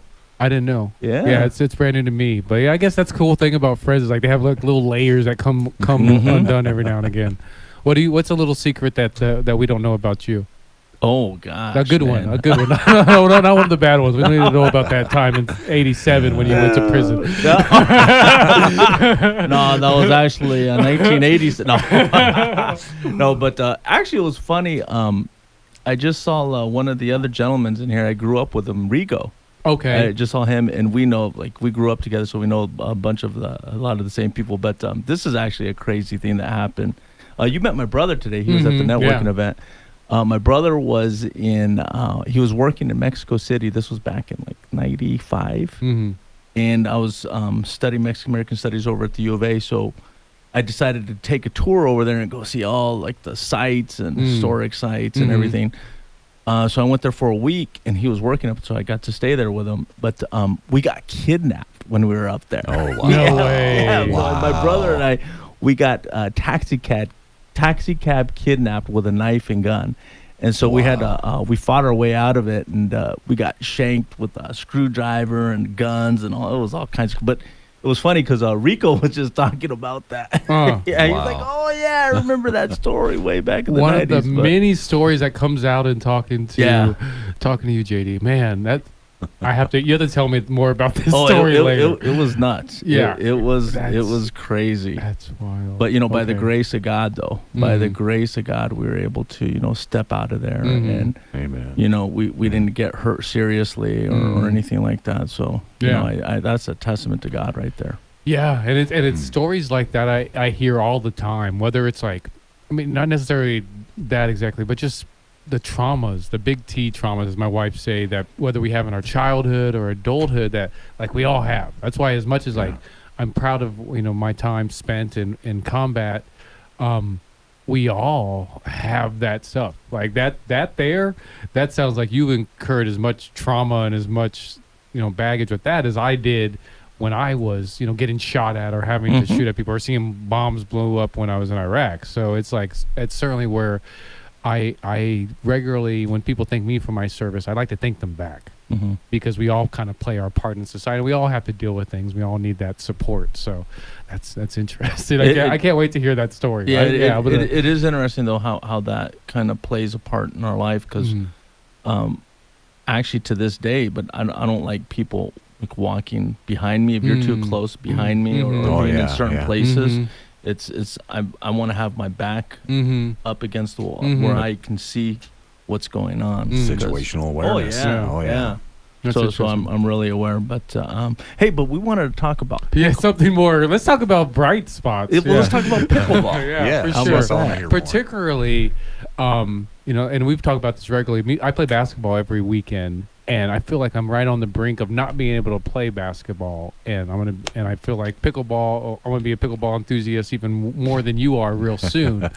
But you're like, good luck. You saw it. I'm like, But what got you into it in the first place? Was it that thing like that I'm talking about, where you kind of just reached an age or a place in your life where you're just like, okay, I got to do something a little different athletically, or was it just you, as soon as you saw it, you're like, oh hey, that's fun? So I knew that I heard about pickleball, I knew about pickleball, but I never played it. And then, you know, I would go to the gym and work out, you know, do 2-3 times a week. And then I had a hernia, and then I got in the roofing business, and the hernia got worse. And so it was like I stopped working out. And then COVID hit. Well, that was right in the tail start of COVID at the beginning of the year. And by the grace of God, I scheduled my hernia surgery right before the lockdown. So I had my hernia surgery like 2 weeks before they did the, you know, total lockdown. And after that was done, you know, so I recovered, you know, did my, 6 weeks without lifting anything. And then I started jogging, I started running, and it was like, man, it's like going out, it's no fun. It's like you're doing it by yourself. And sure enough, one of my buddies, he's like, yeah, I play pickleball, you know, got to come out here. So I started at JCC. I started with some older folks. They were like 65, some were like 70. So I started with them. I played with them for about 1 or 2 weeks. And then my other partner, I got another partner that we do a lot of roofing business together, Pancho Leon. He's a social media influencer, man. He does a post and it just blows up. But I told him about it because he's a racquetball player, racquetball, basketball. Actually, we get a lot of ball players, a lot of basketball players with pickleball. They're really good. So you'd be good. So I got him to come out, and once he came out, man, he was hooked. So both of us were just hooked, and we were playing singles. We were playing 5-6 times a week, sometimes 2 to 4 hours a day. Sometimes even I would play. I remember there was one day I played for 6 hours, 6 or 7. Yeah, dude, it was crazy. But yeah, that's how I got started on it. Once I got started on it, the whole social community on it's just it's like the best community ever. There's a lot of positive people, a lot of positive energy, and it's just a great sport to, you know, just get out there and exercise. And the great thing about it is you could push yourself to the level where you want to be. So you could play competitive, but you don't have to play competitive. You could just do it for exercise. It just matters on where you're at. So, I don't know if that answers your question. Yeah, absolutely. That's cool. I mean, and definitely for those out there that are interested in participating, like what's an easy kind of like in to be part of the pickleball community? So, Udall right now, it's been pretty much the mecca for pickleball. Nice. So if you show up at Udall, they have beginner classes where they'll teach you how to play pickleball, like I think once or twice a week. TAP, Tucson area pickleball. TAP, you can look them up online. Okay. It's a great resource. There's just so many new courts. They just opened up another court, I think in Oro Valley or over off of Tangerine Road. They opened up a bunch of new courts over there, and then you got Oro Valley pickle. I mean, there's a lot in Keno, Himmel, Tucson Racket Club. Then you got the private clubs, La Paloma, Skyline. So pretty Tucson much you Country Google Club. it, you're going to be able to find it pretty easily. Oh yeah. You can find them. It's not, and it's a pretty inexpensive entry level sport to get into. I was just going to ask, is there any specialized equipment that's needed for it? Maybe we'll talk about that more. We have JD on the Hispanic Alliance show here in the next segment. But for those who want to utilize your services for Roofs Are Hot, we got about 10 seconds, 20 seconds. We have to jump out of here. How can they do that? Okay, it's roofsarehot.com. Okay. Or you can reach me at 520-314-7774. That's 520-314-7774. You can either call or text, and we can help you out with any roofing needs. Awesome. Well, thank you so much, JD. You guys hang in there. We'll have more with JD after this break. This has been the Tucson Church Radio, part of the Common Good Block. I am Pastor John McClain here with Martin Walls. As always, we want to invite you to join us at the Arizona Sands Club every Wednesday at 9 a.m. to network and rub elbows and maybe knees with other business owners and stakeholders and meet some of the people that are making decisions in your city. The Common Good Radio Show. The Common Good Radio. Brought to you by Veteran Rescue Mission. Highlighting the good in the community. Hosted by Pastor John McClain, Tucson's favorite family show. All right. Welcome back to the Common Good Block. This is the Hispanic Alliance radio show. I am your host, Andres Ruiz, with the pastor Jonathan Lee McLean. Yes, mother. Yes, sir. And yeah, we're just really excited and thrilled to have some very special guests today. Especially this first guest that we have on is somebody that I've known for quite some time now, and it feels like forever, doesn't it? It does, yeah. And he's quite the character, man. He's a really good dude. He's kind of like Uncle JD, is how he kind of feels like, right? He's like Uncle JD or Big Brother JD. Big Brother JD. Yeah, I don't want to insult him. No. When I say character, I mean like his character, the way that he is. Just. I've been able to get to know him better over the years, and just a really all-around great guy, when it comes to what he does, also the person that he is, the service that he brings to the community, and has like a really big heart for service. And, I'm just very grateful to have him here in the studio. How you feeling today, man? I'm feeling good. Oh, look at that. That's right. We do a radio show. That's right. There's the plane, man. Alive. There we go.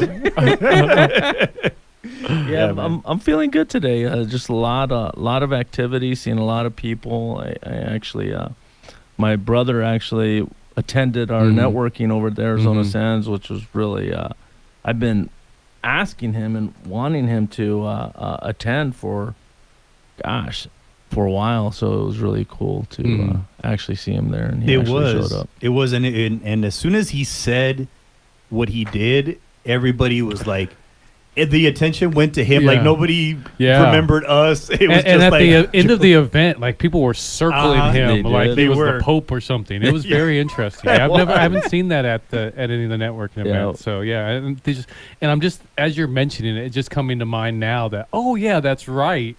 Your brother was actually a fan favorite, so that was pretty cool. Which usually you're the fan favorite. So you are. I'm surprised you were a little jealous. That's why I had to go over there and sit right next to him, just so people knew. But it was funny because he said, because he always jokes about, it's my my little big brother because I'm bigger than he is. And one of our other friends afterwards, I said, this is my brother, and she looked at me and looked at him. No, really? Is that really your brother? I thought you were joking. I said, no, man, he's really my brother. That's funny, man. We get that a lot. Yeah, but it was good to see Joe, man. I hadn't seen him in years, I think, honestly. It had been a while. Let's just talk about Joe this whole entire time. Yeah. JD, you can step out of no, man, but yeah, he's a great dude, man. But yeah, like, let's talk a little bit about, you and your company, Roofs Are Hot. Tell us just a little bit about your company and, kind of like the experience that you have in the roofing industry. Tell us just a little bit about that. So my experience so I got turned on to the roofing business. I started in construction as a assistant project manager estimator, and it was a commercial glass. And it's so funny because I actually did the bid at the Arizona Sands Club with all that glass. We didn't win it. But we did the bid, and that glass is expensive. I bet. My God. Yeah. So I started out with that, and then I ended up moving into the roofing business, and I started with a roofing company.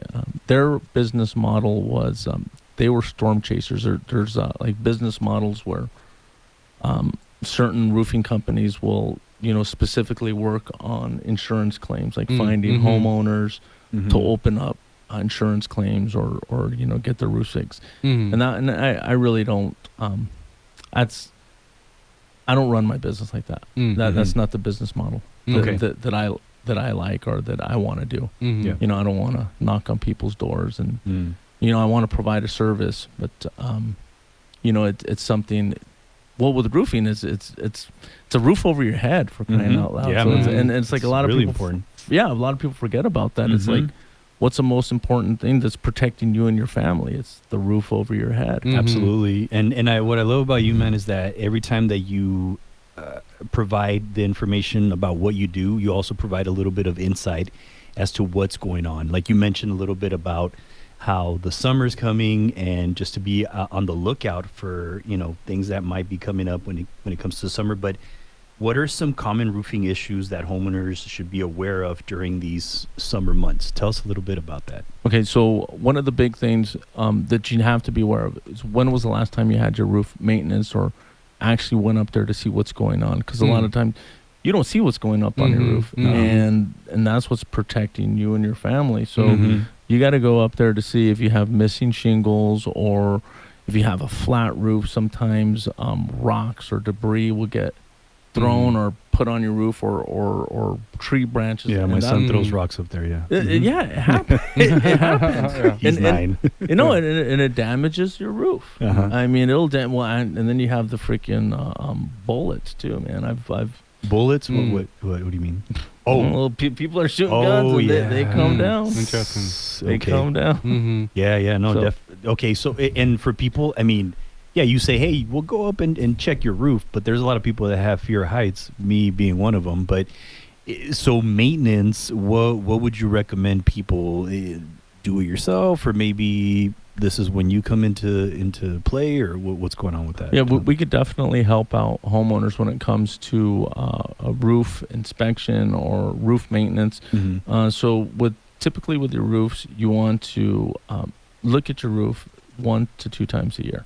Okay. So just get up there, do a visual, clean off any debris. If you have a flat roof or even a shingle roof, there's a roofing material patch that you put over the penetrations in any high intensity areas where water is draining or coming down, like valleys, because that's a high intensity area where water will actually leak. So you want to check that out and just make sure there's no cracking or deteriorated roofing material where water will actually get in. Yeah. Interesting. And what are some of the residual issues that you've seen from people not addressing some of those roof issues prior to it getting worse? This is a big one right here. So another one is landscaping. So trees. If you have a lot of trees around your house and you have a flat roof, and they call them scuppers, and what they are is that's fun to say. I would say that. I know, it's a cool word. Scuppers. It's like, well, where did that? What is? Reminds me of Little Mermaid for some reason. I don't know that he That's a scupper. That's a scupper out there. I see it. So what a scupper is, it's you have your parapet walls and you have these the drains that come out through the walls, and that's the metal part that goes in through the wall. Okay. And it directs the water out. So this is what happens. You have a lot of trees, all the tree debris, and that's why you got to clean your roof, because all that tree debris will gather and it gets stuck in that scupper, and you have this, 500 square foot roof where water's supposed to be getting out through here from the monsoon. Dang, okay. And that gets clogged up, and before you know it, it turns into a swimming pool on top of your roof. Oh yeah, on top of your roof. Wow. And it's happened before, and then the roof will just, of course it'll just collapse. Yes, it will. It'll collapse. So that's a big issue. That'll happen. A big issue. Man, that's scary. Yeah, for sure. So for people that this is where the maintenance comes into play then, just to make sure that you're constantly keeping maintained. And even if people don't see, like if they're looking on their roof or anything like that, and they see that it looks okay, you still would recommend just at least to get a checkup on the shingles, because people don't really know about that stuff. So for people that are looking to, get some of these services right now, do you have anything going on right now for people who are wanting to get that maintenance, or is there anything like that? Yeah, actually we do. We have, I'm actually going to be starting a new roofing division. It's going to be called A Roof Over Your Head.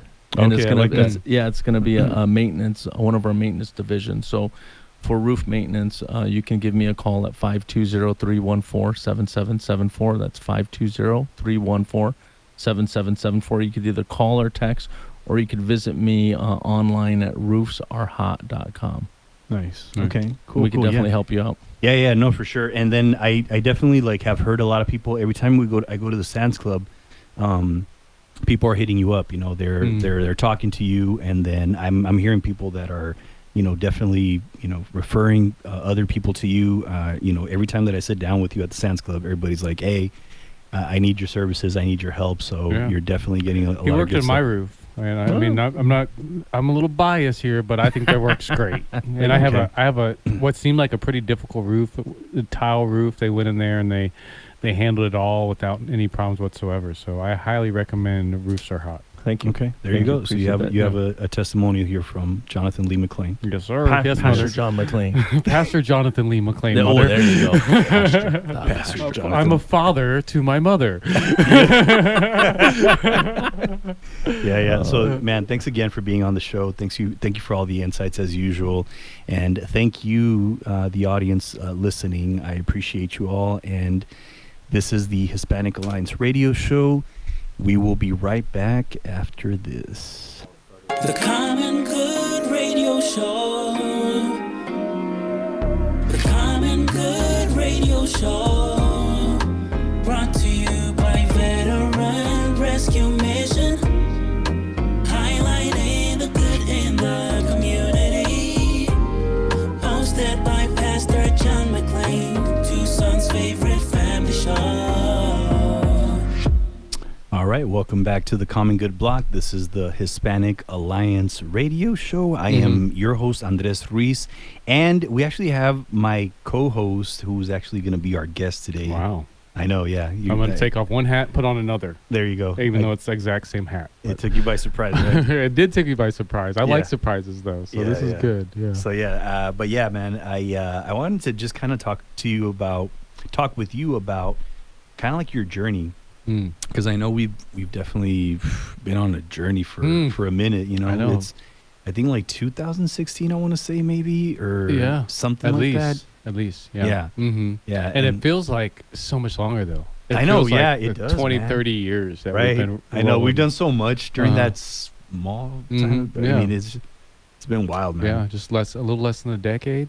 You know, a little less than a decade, but we've done so much in that little less than a decade. But tell us a little bit about like where, kind of like where it started between you and I when we connected. I recall meeting you at Bravo Base where you were helping the veterans, and then we came on down just to like connect with you guys through. I can't remember her name, Abby or Addie or something. Addie. Yeah, she brought us there saying, hey, maybe you guys can help volunteer. And how did you know her? So I met her through a Facebook post where she was posting about how they were giving to the homeless clothes. And it was Stephanie. Okay. With her, they were giving clothes. And I told the kids, the foster kids, hey, let's go give some of the clothes that you don't wear anymore. And we took some clothing there. We connected with her. And then that's how she said, hey, I have this other place where you guys can volunteer as well, Bravo Base. And that's where I met you. And that's how it all started, man. It's just, isn't that crazy how you just want to do something this good. Butterfly effect. You do one good thing, and it's led to all this stuff, man. It's so crazy just to think that one good deed that I just went with. Hey, I just want to help, not knowing where that was going to take me. Yeah, isn't that crazy? Which is, I mean, it's weird. It's funny you say that because I know that. I got into social service, the business. Like I got a job in social service when I was 32. I'm not going to say how old I am now, but when I was 32. And when I got into it, it was like, why haven't I always had a job like this? Because certainly if you don't know, you don't know. Like if you haven't done charitable work, if you're not part of a charitable community, if you haven't fed the homeless, if you haven't done something for the disenfranchised community, probably what I'm saying right now may sound alien to you because you have to feel it. But there's something to helping those that are in need that really fills a bucket that nothing else can fill. And we both saw that with Bravo Base. When I was the chaplain at Bravo Base, and those who don't know what Bravo Base was, we, believe it or not, back from 2014 to 2016, Tucson had a homeless veteran camp made up of military tents that served over 100 people. And it was an impromptu shelter pretty much that we had. Anybody could come, whatever their needs were. We didn't ask for ID or anything. We gave them a bed. We had quarters. We had a kitchen. We had, entertainment area, anything that they could possibly need. to get them to the next step. And then it was a clearinghouse in a lot of ways for the other social service agencies to come in and get them connected with the next steps that they needed.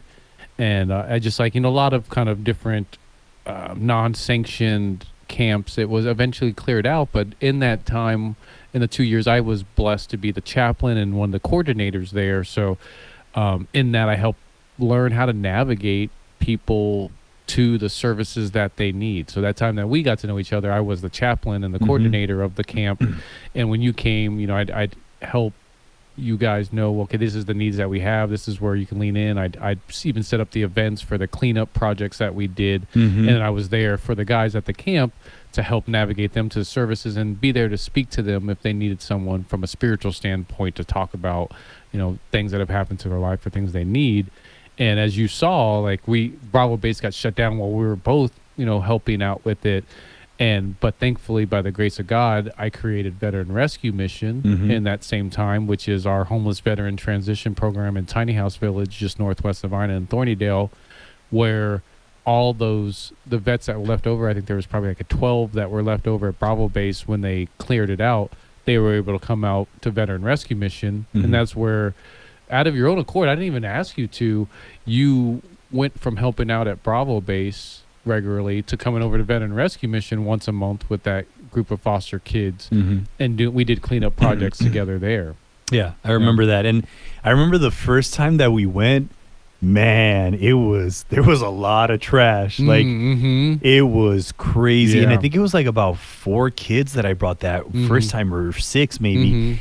And they cleaned up house. Like, man, they went to town on that place. And I remember seeing that place and thinking, oh my God, this is like almost impossible. And these kids and myself, yourself, like we just went at it. And primarily those kids, they taught us a thing or two about work ethic. God, they were beasts, man.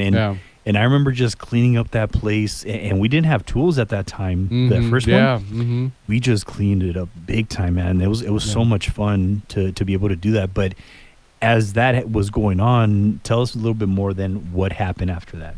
Yeah, well, I mean, I almost want to go into your story following that, because definitely it was like our growth both emerged at the same time in that time, where you went from working at foster home to now being a motivational coach and speaker, radio show host, all that kind of fun stuff. And I went from a brand new tiny house village and transition center, not knowing how I was going to pay for it. But just kind of out there going to do it no matter what. Me and my family living at the property, to just getting this whirlwind of support to build all these tiny houses, have all these projects, up into this point where we did start kind of struggling again financially. And that's where I started twisting your arm over and over and over again. And I was like, hey, bud, we both could use probably one of this media platform, and two, our nonprofit could really use some type of financial mechanism to help me fund this program. If you'd be willing, I'd love for you to do a radio show with me and see if it could help remedy that. Yeah, man, and that's where I told you, hey, let me just give it some thought. And usually you would think, hey, man, if somebody offers you like an opportunity, like, let's do a radio show, everybody be like, yeah, let's. But I was thinking, I don't know, man. I don't know if this is the right thing or if I'm even gonna do good or anything. But definitely after a while, I just thought about it and said, I mean, what's the worst that could happen? Just let's do it. And man, it was so much fun during that time when we first got started, where it was just me, you, the guest.